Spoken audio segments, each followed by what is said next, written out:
প্রথম যেদিন চুল রাখছে মুশরিকের মতো, সেদিনে তো সে বলে দিছে, আব্বা আমার বাবা মূলত বেঈমান, তুমি না।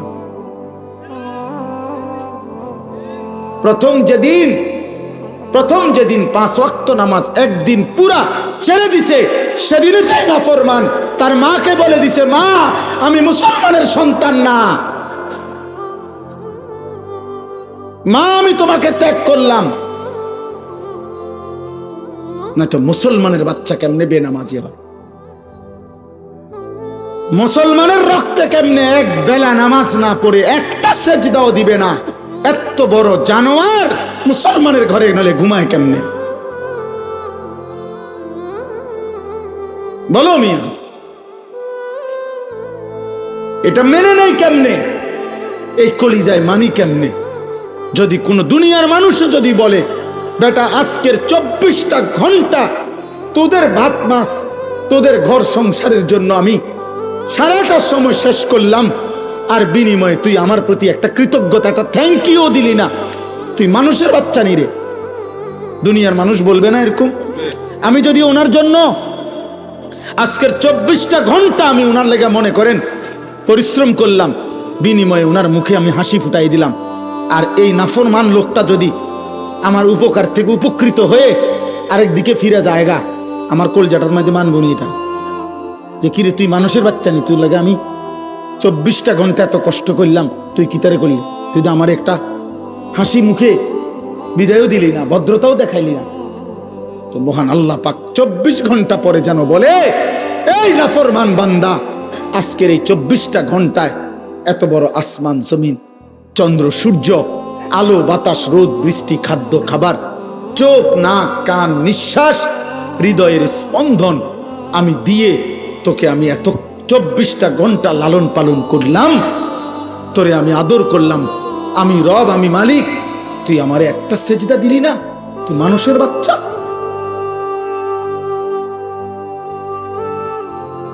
এজন্য যদি মুসলমান মায়ের ঘরে জন্ম নাও, তো এখন আর রাতে গিয়ে ঘুমায়ও না, আজকের রাতে সেজদা দাও।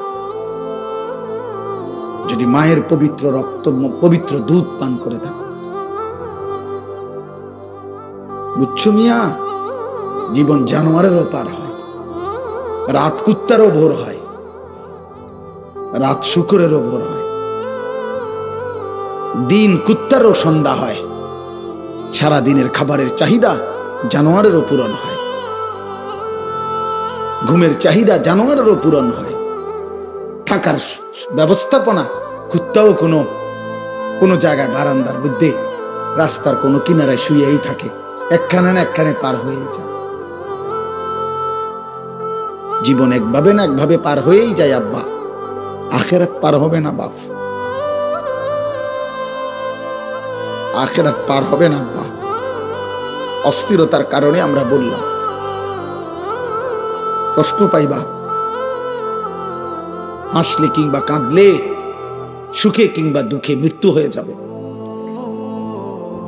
মরেই যাব আমরা, আজ কিংবা কাল। নাম ঘোষণা হবেই, মাইকে এলান হবেই, আজ সে মরল, আগামীকাল আমি মরলাম, এমন আর কি। আমরা কিতাবে পড়ছি, এক বুজুর্গ এক আল্লাহর ওলির একজন মুরিদের সাথে নিয়ে উনি দাঁড়ায়া ছিলেন রাস্তার পাশে। তো এই সময় একটা লাশের খাটিয়া নিয়া ওইখান দিয়া মানুষ যাচ্ছিল। তো ওনার মুরিদ ওনার পিসা হুজুরের সামনে বলতেছিল, ওই আল্লাহওয়ালার সামনে, যে ইন্না লিল্লাহি ওয়া ইন্না ইলাইহি রাজিউন, আহারে কার জানি লাশ, আহারে কার জানি জানাজা, সে বলছিল আর কি। তখন আমরা কিতাবে পড়ছি, ওই বুজুর্গ সাথে সাথে চোখের পানি ফেলে দিয়ে বলছে, হয় তোমার লাশ নয় আমার লাশ। মানে এটা ভাবো, আজ হয়তো তার লাশ, আগামী দিন আমার লাশ, তারপর দিন তোমার লাশ, সিরিয়াল আসবে, নাম ঘোষণা হবেই, আজ না হয় কাল। প্রতিদিন প্রিয় ভাই, প্রিয় ছেলে, প্রিয় বাবা, প্রতিদিন তোমার বয়সী যুবক মৃত্যুবরণ করে, প্রতিদিন রোড অ্যাক্সিডেন্টে কিশোর যুবক মারা যায়, প্রতিদিন মোটর সাইকেল অ্যাক্সিডেন্টে কিশোর যুবকের পাও ভেঙে যায়, প্রতিদিন কবরে নওজোয়ান দাফন হয়, মাটিতে দাফন হবে, দাফন। এই জন্য মৃত্যু নিশ্চিত। ওয়াজাআত সাকরাতুল মাউত বিল হক। আল্লাহ বলে, বান্দা মনে রেখো, সত্য সত্য মৃত্যুর যন্ত্রণা আসবে। ফালাউলা ইযা বালাগাতিল হুলকুম ওয়া আনতুম হিনাইদিন তানদুরুন ওয়া নাহনু আকরাবু ইলাইহি মিনকুম ওয়ালাকিন লা তুবসিরুন। আল্লাহ বলে, বান্দা মালাকুল মউত আজরাইল যখন রূহটা টান দিবে আর কণ্ঠনালীর কাছে যখন এসে আটকায় যাবে, তখন ছটফট করবে, আর তোমাদের আত্মীয় স্বজন চারিদিকে অবাক নয়নে তাকিয়ে থাকবে। আমি আল্লাহ তখন সেখানেই থাকবো। যদি কারো ক্ষমতা থাকে তো তোমাদের ওই মুমূর্ষ মৃত্যু পথযাত্রী ব্যক্তিকে তোমরা নিয়ে নাও, আমি আল্লাহ তাকে এখন মৃত্যু দেব, তোমরা পারলে রেখে দাও। আল্লাহ চ্যালেঞ্জ করছে। ফালাউলা ইন কুনতুম গায়রা মাদিনিন।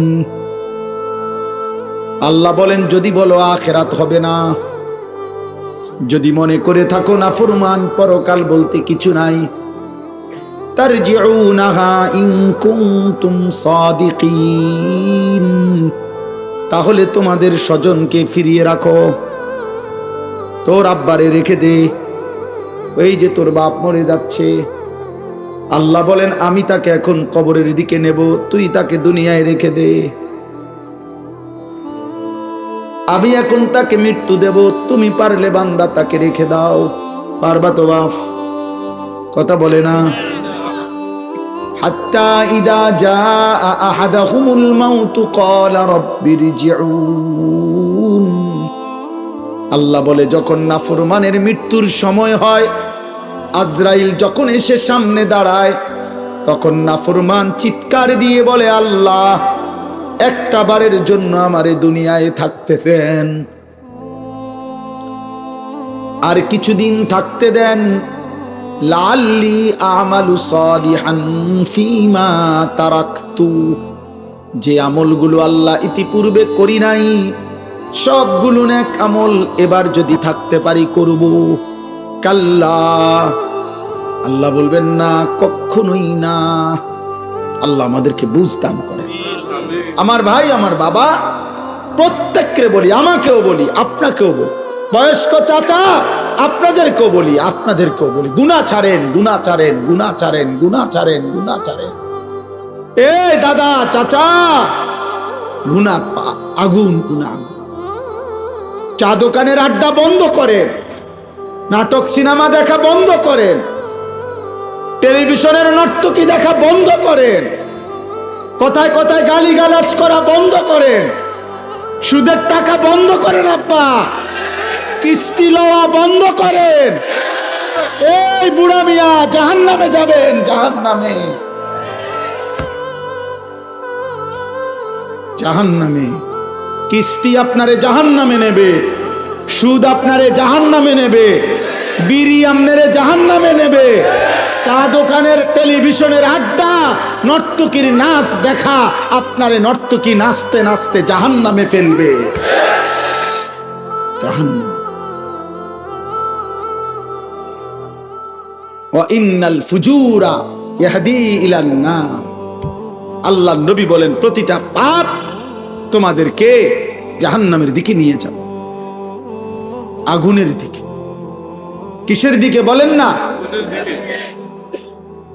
চলেন এবার তরজমা শুনেন, তাইলে কথা শেষ।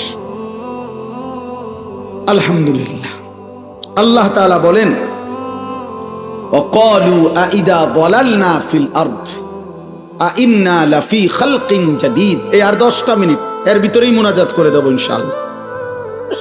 আল্লাহ তাআলা বলেন, মক্কার কাফেররা, কুরাইশরা নবীজি যখন কালেমার দাওয়াত দিচ্ছিলেন, তখন প্রতি মুহূর্তে নবীজি আখিরাতের কথা বলতেন।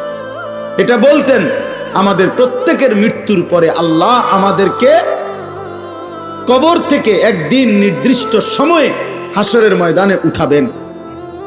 এটা আল্লাহ বলতেন, নবীজি শুনাইতেন। তো মক্কার কাফেররা, কুরাইশরা তো মক্কার কাফের কুরাইশরা বলতো, মুহাম্মদ যত কিছুই বলো, আমরা যখন মাটির সাথে মিশে যাব, কবরের অন্ধকারে হারিয়ে যাব, আমরা একদিন তো আমাদেরকে পুনরায় নতুন করে সৃষ্টি করে হাসরের ময়দানে উঠাবে। এটা কিভাবে সম্ভব? কিভাবে সম্ভব? অর্থাৎ একটা জিনিস চিন্তা করে দেখেন, একজন ব্যক্তি কবরে, মনে করেন এখানে 500 বছর আগে কবর ছিল, তো 500 বছর পরে মাটি পাবে কই, লাশ পাবে কই, হাড্ডি পাবে কই, চামড়া পাবে কই? হতে পারে ওই জায়গায় এখন খাল হয়ে গেছে, নদী হয়ে গেছে, হতে পারে না এমন? তো আল্লাহর কাছে আল্লাহ বলতেছে, এই কাফের বেঈমানরা এই যুক্তি দেখাইতো, এই কথা বলতো আর কি, যে মুহাম্মদ কিভাবে সম্ভব, পাইবে কোথায় আমাদের হাড্ডি গোস্ত? আল্লাহ বলেন, হায় বন্ধু, আমি আল্লাহর ক্ষমতার ব্যাপারে এরা সন্দেহ পোষণ করছে, অথচ আমি জীবন দিলাম, আমি মৃত্যু দিলাম, তাহলে যিনি জন্ম দিলাম, সৃষ্টি করলাম, যেই আমি আল্লাহ আবার মৃত্যু দিলাম, তো সেই আমি আল্লাহ পুনরায় সৃষ্টি করতে পারবো না কেন? এটা তো একটা সহজ কথা। সৃষ্টি করলেন কে? আল্লাহ। মৃত্যু দিলেন কে? তাহলে এই দুইটা যিনি পারলেন, তো 3 নম্বর আখিরাত উনি পারবেন না কেন? আল্লাহ তাআলা বলেন, বাল হুম বিলিকাই রাব্বিহিম কাফিরুন। হে বন্ধু, মনে রাখবেন, সমস্ত কাফের মুশরিকদের বক্তব্যের মূল কাহিনী হলো, মূল ঘটনা হলো, তারা আখিরাত বোঝে না, এটা না, আখিরাত বুঝে, বরং ওরা এটা বুঝে যে আখিরাত মেনে নিলে গুনাহ ছেড়ে দিতে হবে, আখিরাত মেনে নিলে আল্লাহর ইবাদত করতে হবে, আখিরাত মেনে নিলে আল্লাহর মুখোমুখি হইতে হবে, আখিরাত মেনে নিলে ফুলসিরাত পার হইতে হবে, আখিরাত মেনে নিলে আমলনামা হাতে নিতে হবে, আখিরাত মেনে নিলে নিজেদের জিন্দেগির অসভ্যতা ছেড়ে দিতে হবে। এই জন্য এগুলো চায় না, পছন্দ করে না, মানে আমার গোলামি করবে না, আমার নাফরমানি ছাড়বে না, এই জন্য বলে আল্লাহ আখিরাত করতে পারবে না। আসল কথা হইল, হেরাও বোঝে পারবে, কিন্তু এই বাস্তবতা ইচ্ছা করে বুঝেও না বুঝার ভান করে অস্বীকার করে। নাউজুবিল্লাহ। এবার আল্লাহ বলেন, এই দেখেন তরজমা শুনেন, একবার সহজ তরজমা। আল্লাহ তাআলা বলেন, কুল, হে নবী আপনি বলে দেন, ইয়াতাওয়াফাকুম। আরে ভাই কথা বলো না, বাবা কথা বলো না, যারা দূরে যাচ্ছ যাও, কোনো সমস্যা নাই, কথা বলো না আব্বা। কুল ইয়াতাওয়াফাকুম মালাকুল মাউত আল্লাযী বুক্কিলা বিকুম। এ শুধু অনুবাদ বললে আপনি বুঝবেন।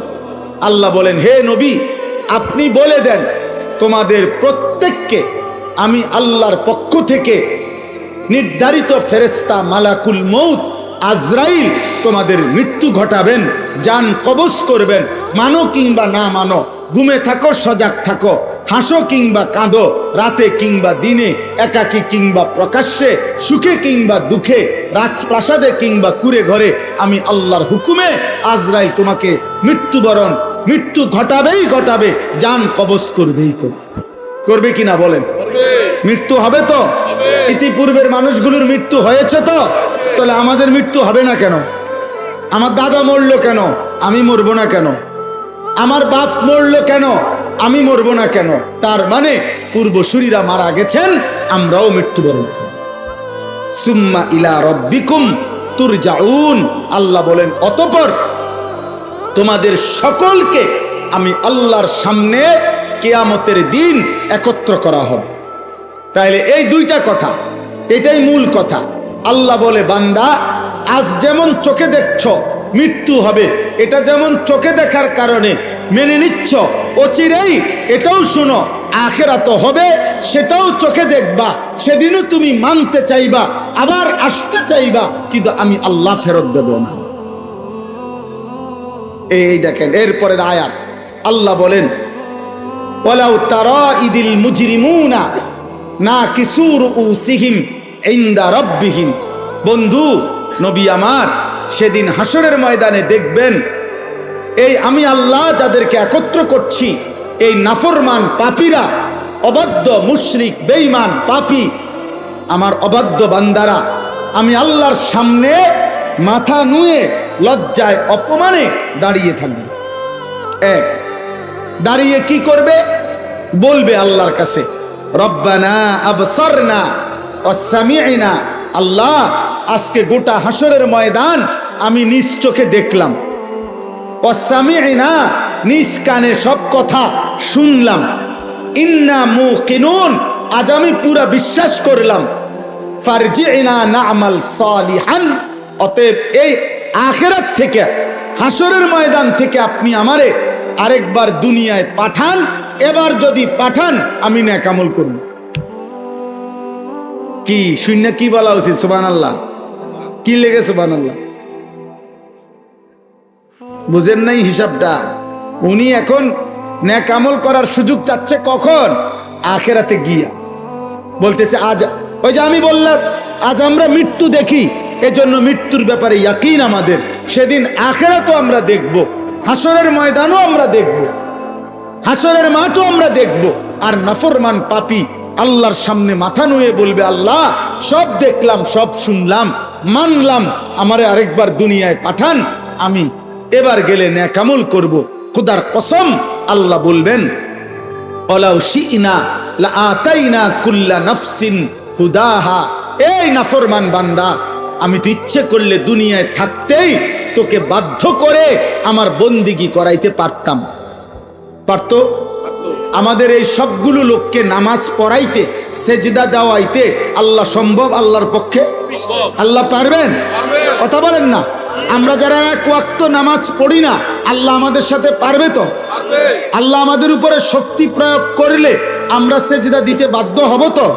কিন্তু প্রশ্ন হইল তখন পুরস্কার দিবে কেন? যদি বাধ্যই করে, যদি আল্লাহ বল প্রয়োগ করাইয়া আমার সেজদাই করায়, তো পুরস্কার কিসের আবার?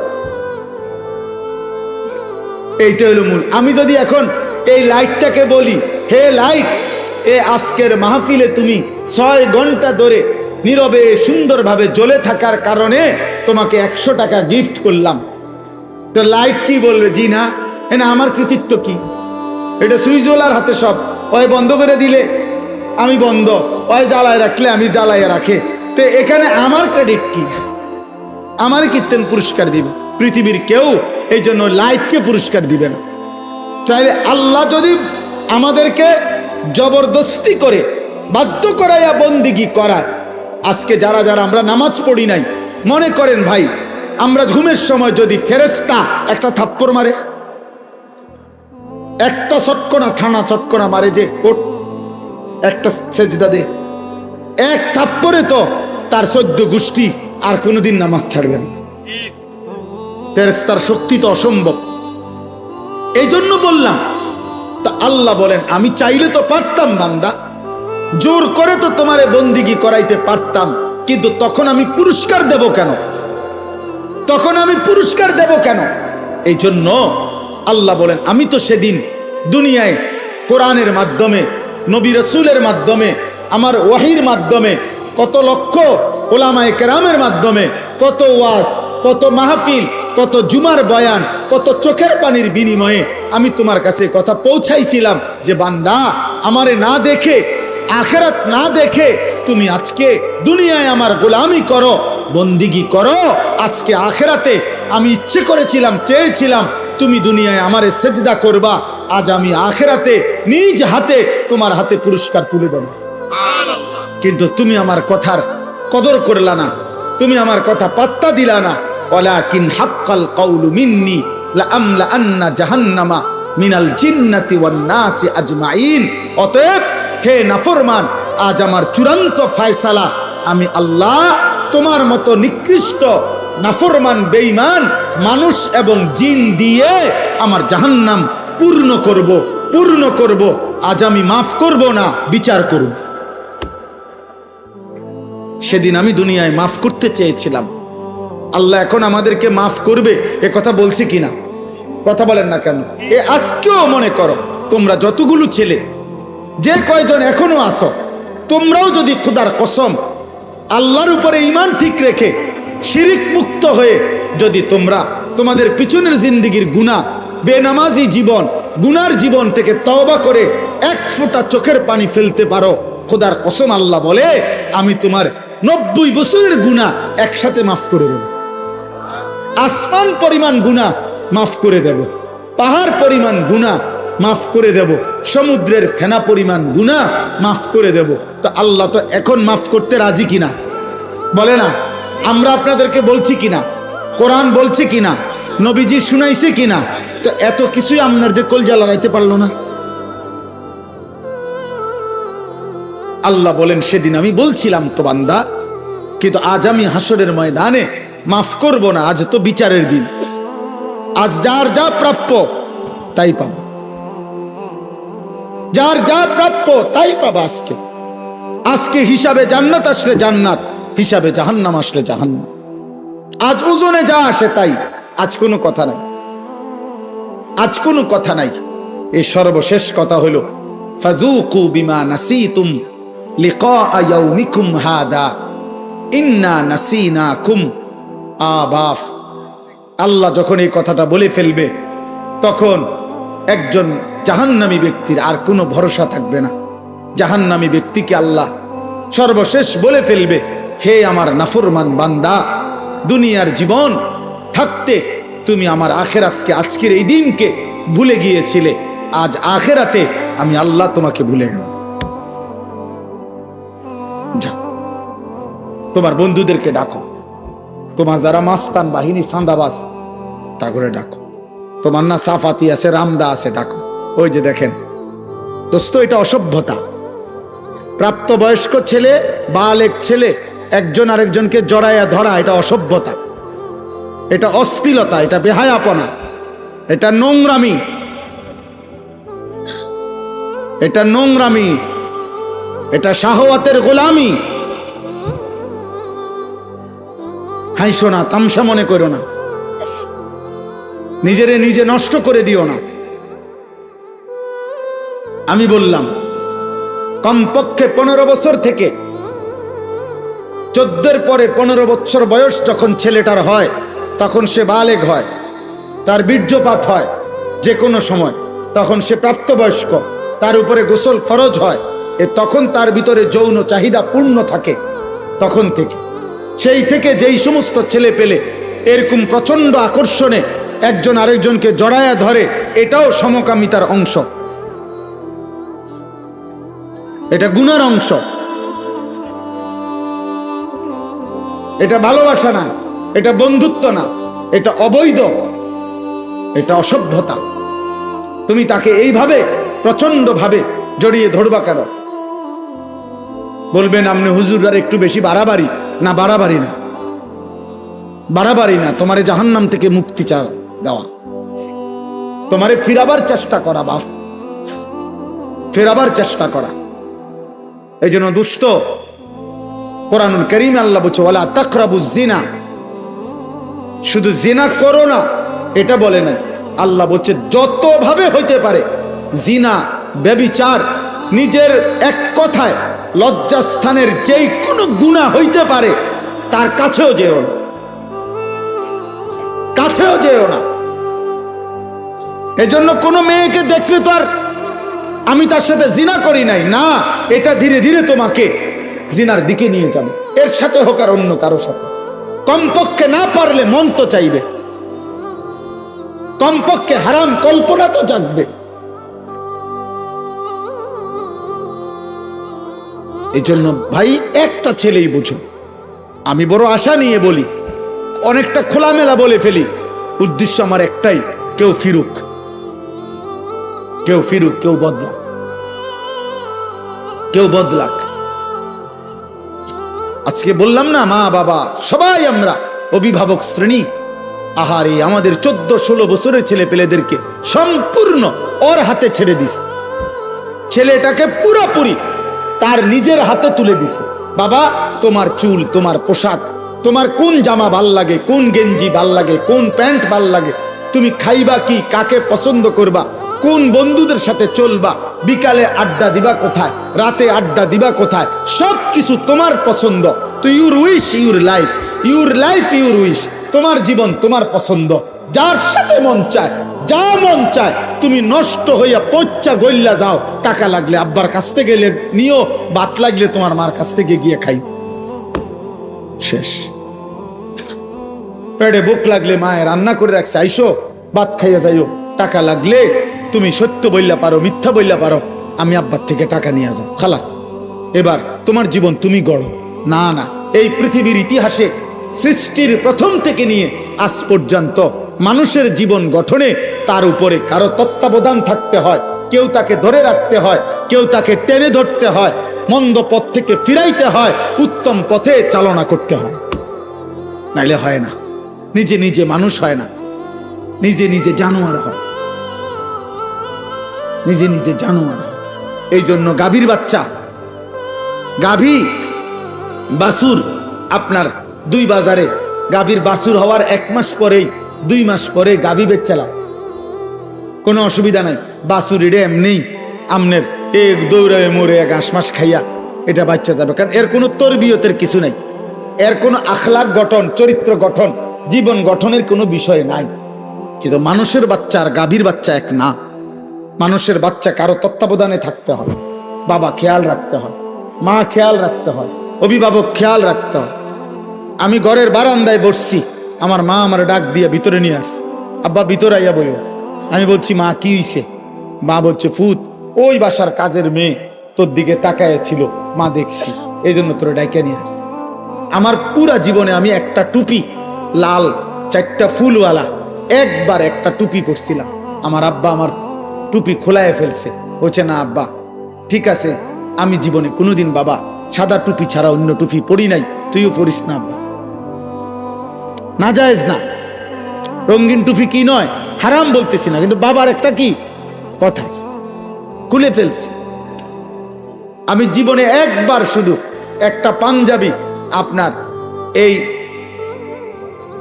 বুতামের কাছে এমব্রয়ডারি করা এদিক দিয়া রেডিমেড একটা পাঞ্জাবি কিনছিলাম, আমার বড় ভাই প্রথম যে বেলা পড়ছি, বড় ভাই দেখেই আমার গায়ের থেকে ধৈর্য গায়ে পড়া অবস্থায় টান দিয়া সিরা টুকরা টুকরা করে ফেলা হয়েছে।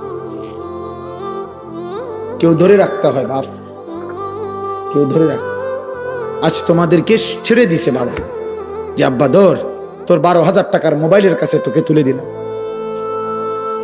তোর 16,000 টাকার মোবাইলের হাতে তুলে দিলাম, তোর জীবন তোর হাতে। যার কারণে বদনসিব সন্তান আর কোনোভাবেই আল্লাহও চেনে না, আখেরাতও চেনে না, ডানও চেনে না, বামও চেনে না, কর্তব্যও চেনে না, করণীয় বুঝে না, কি খায় কি করে কার মতো চুল রাখে বলতেও পারত না। বাস্তবতা এটা, মানে তার তো কোনো অভিভাবক নাই। কে তার চুল ঠিক করে দিবে, কে তার চেহারা ঠিক করে দিবে, কে তাকে বুঝায় দিবে যে দাড়ি লম্বা করো, কে তাকে বুঝায় দিবে মুছ ছোট করো, কে তাকে বুঝায় দিবে টয়লেট পেপার ব্যবহার করো। আমি তো আলহামদুলিল্লাহ আমার 9 বছরের বাচ্চাকেও এখনো বলি আব্বু টয়লেট পেপার নিছো কিনা, ওরে বারবার মনে করাই দিছি। ফজরের নামাজে আলহামদুলিল্লাহ এমনি বুঝাচ্ছে, দাঁড়ায় থাকি তো ছেলে আমার উঠলে বাপ ফুত ওযু করে তো মসজিদের জামাতে যাইতে চেষ্টা করি, এটা আমার জিম্মাদারি। আপনাদেরকে কিছু বলা এটা যদি আমার দায়িত্ব হয়, আমার সন্তানকে ঈমান আমল শিখানো, আমার বিবির ঈমান আমলের দিকে নজর রাখা, আমার মেয়ের ঈমান আমলের দিকে নজর রাখা, খোদার কসম এটা আমার আপনাদের চাইতে বেশি দায়িত্ব। আপনাদেরকে বলা এটার চাইতে ওইটা আমার কি বেশি দায়িত্ব। অতএব শেষ কথা এটাই, আযুকু আযাবাল খুলদি বিমা কুনতুম তা'মালুন। আল্লাহ বলে বান্দা সেদিন তুমি আমাকে ভুলে গেছিলে, আজ আখিরাতে আমি তোমাকে ভুলে গেলাম, অতএব অনন্তকালের জন্য আযাবাল খুলদ, খুলদ মানে অনন্তকাল, অনন্তকালের জন্য তুমি তোমার মন্দ কর্ম নাফরমানির বদলায় জাহান্নামের আযাব ভোগ করতে থাকো। যা নাফরমান, আজ তোকে আমি চিনি না, যা এবার তোর কোন বাপ থাকলে তুই বল গিয়া তোর বাপের সুপারিশ করতে, যা তোকে জাহান্নাম থেকে বাঁচাই। আল্লাহ যদি কারো জাহান্নামের ফয়সালা দেয় তাকে ফিরাবে কে? নবী তো সুপারিশ করবে, নবী ফয়সালা দেবে না। আপনি না বুঝলে আবার জিগায়েন বালা হুজুরে, বুঝের হুজুরে জিজ্ঞাসা করেন, বুঝ মানে আলেম কি? নবী সাল্লাল্লাহু আলাইহি সাল্লাম সুপারিশ করবে। সুপারিশ মানে ফয়সালা, সুপারিশ মানে আবেদন। আবেদন, দরখাস্ত মানে ফয়সালা। দরখাস্ত কারো কাছে দিতে হয়, অন্য কেউ এটা কি করে? মঞ্জুর করে। তো নবী তো সুপারিশ করবেন, ফয়সালা দেবে কে? আল্লাহ। আল্লাহ আল্লাহ। এজন্য নবীজিকে আল্লাহ বলছে, বন্ধু এ পরিমাণ আমি জাহান্নাম থেকে মুক্তি দেব, আপনার উম্মত জান্নাতে আমি এত বেশি পরিমাণ দেব, আপনার মুখে হাসি ফুটবে, আপনারে খুশি করাবো, আপনারে নারাজ করব না। আল্লাহ আমাদের প্রত্যেককে ঈমান আমল দান করেন। আল্লাহ আমাদের প্রতিটা সন্তানকে কবুল করেন। এই মাদ্রাসা আল্লাহ কবুল করেন, এই এতিমখানা আল্লাহ কবুল করেন। এই মাদ্রাসা আল্লাহ সরকারি মাদ্রাসা, এখন দাখিল না আলিম, দাখিল মাদ্রাসা আল্লাহ কবুল করে নেন। আলহামদুলিল্লাহ আমার ভাই হাফিজ ইয়াসিন ভাই, মৌলানা ইয়াসিন ভাই দীর্ঘদিন যাবত এই মাদ্রাসা হেফজখানা নিয়ে মেহনত করছে। আলহামদুলিল্লাহ সেই নাসির ভাই যখন আমার কাছে গেছিলেন, বলছিলেন, সেই থেকে নিয়ে নিয়মিত আমরাও মাঝে মধ্যে যখনই সুযোগ পাই আসতে চেষ্টা করি। আজকেও সেই সূত্রে আসলাম। আমরা আপনাদেরকে ভালোবাসি, আপনারাও আমাদেরকে মহব্বত করেন, আমরা জানি। প্রিয় যুবক ভাই, নওজোয়ান ভাই, সবার কাছে বলি, আব্বা এমন সুন্দর জীবন নষ্ট করো না। এই পৃথিবীতে চরিত্রহীনতায় মৃত্যু হইলে নারী, ছবি, জিনা, ব্যভিচার, মদ, জুয়া, অসৎ চরিত্র নিয়ে দোস্ত মৃত্যু হলে খোদার কসম আব্বা তোকে কেউ মনে রাখবে না, তোরে কেউ মনে রাখবে না বাপ। কোন নাফরমানকে পৃথিবী মনে রাখে না রে বাপ। কোন পাপীকে পৃথিবী সম্মানের সাথে স্মরণ করে না। ফেরাউনের নামে পৃথিবীর কোন কুত্তার নামও নাই, নমরুদের নামে পৃথিবীর কোন কুত্তার নামও নাই। কিন্তু যখন জীবিত ছিল তখন তো দুনিয়া ভোগ করছে না? ফেরাউন তো বাদশাহ ছিল, তো হে কি ভানি ভাত খাইছে? সে কি শুধু ডাল ভাত খাইছে? নমরুদ তো বাদশাহ ছিল। সবচেয়ে বেশি অঞ্চলের বাদশাহ পৃথিবীতে যে কয়জন, তার মধ্যে নমরুদ একজন। আবু জেহেলের নামে পৃথিবীর কোন কুত্তার নামও নাই। কিন্তু সেদিন আবু জেহেল যেই সাহাবাদেরকে জুলুম করছে, ওই সাহাবাদের নামে পৃথিবীর কোটি কোটি ইমানদারের নাম আছে। উমাইয়া ইবনে খালফ যেই বেঈমান হযরত বেলালকে কষ্ট দিছে, তার নামে পৃথিবীর কোন জানোয়ারের নামও নাই। কিন্তু বেলালের পবিত্র নাম কোটি কোটি ইমানদারের আছে, মুমিনের নাম থাকে।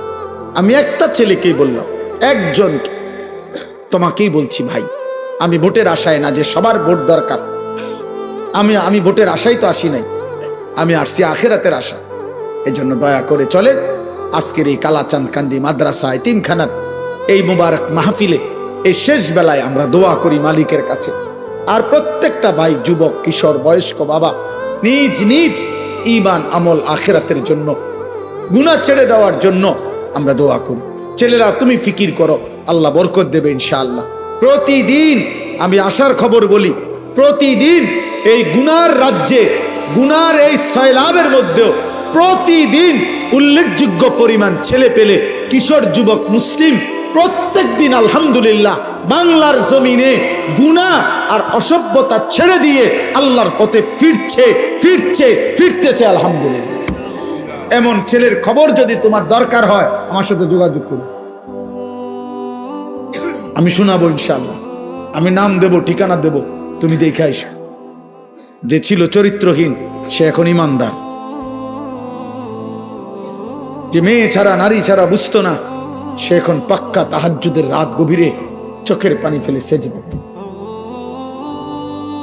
মনে করো না 2-4 ফালতু লোকের কারণে, 2-4 চরিত্রহীনের কারণে পৃথিবী ইসলাম আটকায় যাবে না। বাস ইসলাম আছে, ইসলাম থাকবে, আল্লাহর দ্বীন থাকবে।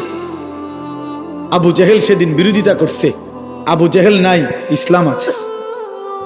আবু লাহাব নাই, ইসলাম আছে না? এই জন্য আমাদের কেউ যদি না মানি, এ কারণে ইসলাম ঠকবে না, দ্বীন ঠকবে না, আল্লাহর কোরআন ঠকবে না। কে ঠকবে? আমরা, আমি ঠকব। আল্লাহ আমাদেরকে মাফ করে দেন। আমার জন্য দোয়া করবেন, আমার মাদ্রাসার জন্য দোয়া করবেন।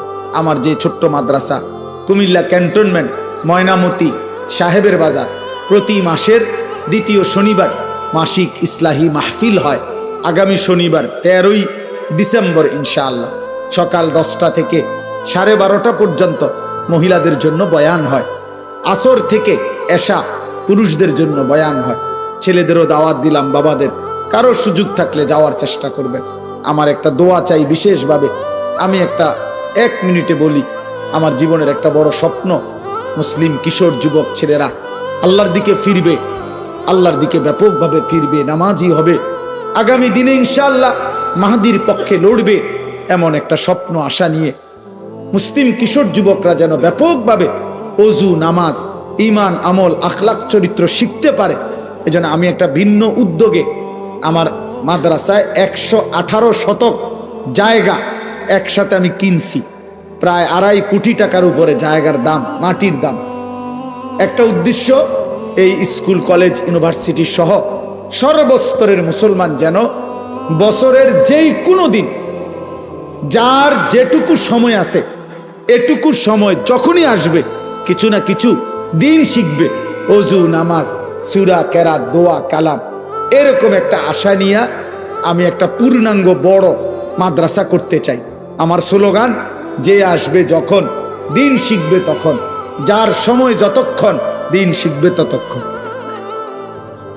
শুক্রবার অনেকের ছুটি আছে, শনিবার অনেকের ছুটি আছে, কোনো পরীক্ষার বন্ধ আছে, সে ওযু শিখুক, নামাজ শিখুক। আলহামদুলিল্লাহ আমরা গত এই 1 বছরে আপনার 2 বার আমরা স্কুলের ছেলেদের জন্য আমাদের মাদ্রাসায় কোর্স করাইছি। এই পর্যন্ত প্রায় 450 ছেলে, না 350, 150, 500 ছেলে মোট এই পর্যন্ত আলহামদুলিল্লাহ 2 বারে আমাদের 30-32 জন ওস্তাদের কাছে 3 দিন লাগাতার থাইকা আমাদের মাদ্রাসা যখন বন্ধ দেয়, এই বন্ধের সময় আমরা 3 দিনের আয়োজন করি। এই বন্ধে আপনার আলহামদুলিল্লাহ ওযু, নামাজ, সূরা, কেরাত, 4টা সূরা, প্রয়োজন পরিমাণ কিছু সুন্নত আমল, ওযু, ইস্তেঞ্জা, টয়লেট, বাথরুম, ঢিলা, কুলুপ, পাক নাফাকের কিছু মাসআলা আমরা তাকে দিবারাত্রি প্রতিদিন 11 ঘন্টা করে কোর্সের মাধ্যমে 3 দিন লাগায়া শিখাইছি। আলহামদুলিল্লাহ, আলহামদুলিল্লাহ, আলহামদুলিল্লাহ। ফজর ক্যাম্পেইনের কাজ করি আমরা সারা বাংলাদেশ জুড়ে। আমাদের একটা স্বপ্ন যে ফজরের নামাজে মুসল্লি বাড়বে, কিশোর যুবক ফজরের নামাজ পড়বে, এটার একটা ক্যাম্পেইন করি, মানে প্রচারণা করি।